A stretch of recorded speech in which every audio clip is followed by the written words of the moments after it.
আমার প্রশ্ন এরকম ছিল যে আমি প্রফেসর ডক্টর মোহাম্মদ ইউনূসকে বাংলাদেশে একটি নির্বাচিত সরকারের প্রধানমন্ত্রী হিসেবে ৫ বছর হিসেবে দেখার একটা আকাঙ্ক্ষা আমার সারা জীবন থাকবে। এটা এই অন্তর্বর্তীকালীন সরকার না, একটা নির্বাচিত সরকার হবে। আমি জানি না বাংলাদেশের কোনো নির্বাচিত সরকারের ততটা উদারতা থাকবে কি না যে প্রফেসর ডক্টর মোহাম্মদ ইউনূসের মতো যোগ্যতা সম্পন্ন একজন মানুষকে নিজের কিছুটা ছেড়ে দিয়ে প্রধানমন্ত্রী জায়গায় বসানো। কারণ এই মুহূর্তে আমার মনে হয়েছে ন্যাশনালি গ্লোবালি যোগ্যতা, দক্ষতা, কমিউনিকেশন, লিয়াজু সব দিক থেকে উনার মতো দক্ষ এবং যোগ্য মানুষ এই মুহূর্তে আমার চোখে বাংলাদেশে আর পড়ছে না। এই জন্য এটা আমার একটা প্রত্যাশা, কখনো হবে কিনা আমি জানি না। স্পষ্ট বার্তা, আজকে থেকে ৮ মাস আগে বাংলাদেশকে বলা হতো আওয়ামী লীগের ঘাঁটি, কিন্তু সেই আওয়ামী লীগই লেজ গুটিয়ে শেখ হাসিনা প্রাণ নিয়ে দেশ ছেড়ে পালিয়েছে। সো ফ্যাক্ট হচ্ছে কোনটা আসলেই মানুষের ঘাঁটি আর কোনটা ঘাঁটি হিসেবে দেখানো, এটার পার্থক্য বুঝতে হবে। এই আপনাদের রংপুরের এই সেন্ট্রাল যে আসন রংপুর ৩, এখানে যদি স্বচ্ছ নির্বাচন হতো তাহলে আমাদের হিজড়া সম্প্রদায়ের যে বোনটি ছিল সে জয়যুক্ত হতো। এটা হচ্ছে বাস্তবতা।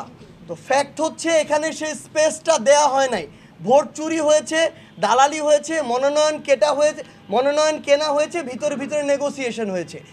এই খেলা এতদিন ধরে চলেছে বলে রংপুরকে আপনারা একটা দলের আর মার্কার ঘাঁটি দেখেছেন। আমরা আমাদের জায়গা থেকে স্পষ্ট করে বলি, রংপুরের মানুষের উপরে আমাদের ওই আস্থাটা আছে যেটার প্রতিফলন আমরা এই জুলাই অভ্যুত্থানে দেখেছি।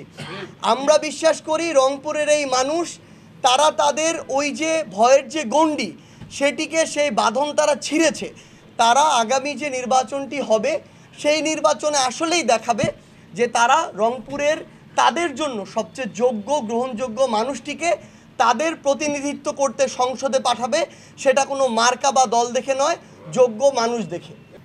আমরা যদি স্বাভাবিকভাবে উন্নয়নের, অগ্রগতির, বাজেটের যে কোনো গ্রাফ দেখি, বাংলাদেশের ৮টা বিভাগের মধ্যে সর্বনিম্ন তলানিতে যে 2টি বিভাগ থাকে তার মধ্যে একটি হচ্ছে রংপুর। সো আমরা আমাদের জায়গা থেকে এই কথা পূর্বেও বলেছি যে রংপুর এতদিন ধরে আসলে তাদের জায়গায় দিয়ে গিয়েছে, কিন্তু রাজনীতি কিংবা বাজেট কিংবা এই বরাদ্দগুলো হয়েছে লবিং ভিত্তিতে। ক্ষমতার যে যত অপব্যবহার করতে পেরেছে সে তত নিয়ে গিয়েছে। তো এই জায়গায় রংপুরের মানুষ বা রংপুর অঞ্চল হিসেবেও দিয়ে গিয়েছে, কিন্তু তার প্রাপ্যটুকু পায়নি। সেই জায়গা থেকে আমরা প্রত্যাশা করি যে আমরা এবার ওই কোনো কিছু ভাগ বাটোয়ারার টেবিলে বসে নিয়ে আসা, এটা চাই না আমরা এই বাংলাদেশে। আমরা চাই রংপুরের মানুষের কিংবা ভূখণ্ড হিসেবে রংপুরের যতটুকু প্রাপ্য ততটুকু যেন রংপুর বুঝে পায়। এটা একটা অন্তর্বর্তীকালীন সরকার হোক, একটা নির্বাচিত সরকার হোক, আর সেই সরকারের প্রধান যেই অঞ্চলের হোক না কেন। ইভেন এটা শুধু রংপুরের জন্যই নয়, আমরা যদি বাংলাদেশকে এগিয়ে নিতে চাই তাহলে প্রত্যেকটা বিভাগের ক্ষেত্রে এই সমতাটা নিশ্চিত করতে হবে।